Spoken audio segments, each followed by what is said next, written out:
Style করে তিনজন জুতার পিকচার্স তুলতেছিলাম। কে জানতো যে এটাই আমার ছেলের জুতার লাস্ট ছবি হবে। মানে ওর প্রতিবারই কোনো দাওয়াতে গেলে ও জুতা হারায় ফেলে, সেটা যে কোনো দাওয়াতে হোক। ও হচ্ছে লোফার বা কেরসি স্টাইলের কোনো জুতা পরলেই সেটা সে বিয়েবাড়ি হোক, যে কোনো অকেশন হোক, সেখানে সে হারায় ফেলে আসবে।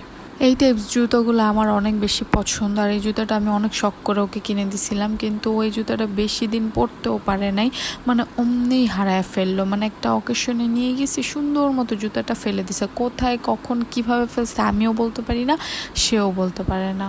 আর মজার কথা হচ্ছে এই জুতা খুঁজতে খুঁজতে আমরা রাত বানায় ফেলছি, কিন্তু এই জুতা আর খুঁজে পাই নাই। এই পর্যন্ত তায়ান অনেকগুলো লোফার, অনেকগুলো কেরসা, অনেক টাইপের জুতা হারাইছে। আমরা কখনো কোনো জুতা খুঁজি নাই, বাট এই জুতাটা আমি আর নাইম দুজন মিলে খুঁজছি।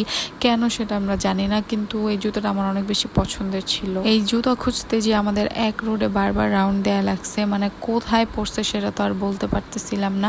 কিন্তু এই জুতারও ছিল আমাদের অনেক জায়গায় ঘোরাও হয়ে গেছে। তো ফাইনালি এই জুতাকে আর খুঁজে পাইনি, সেই জুতো।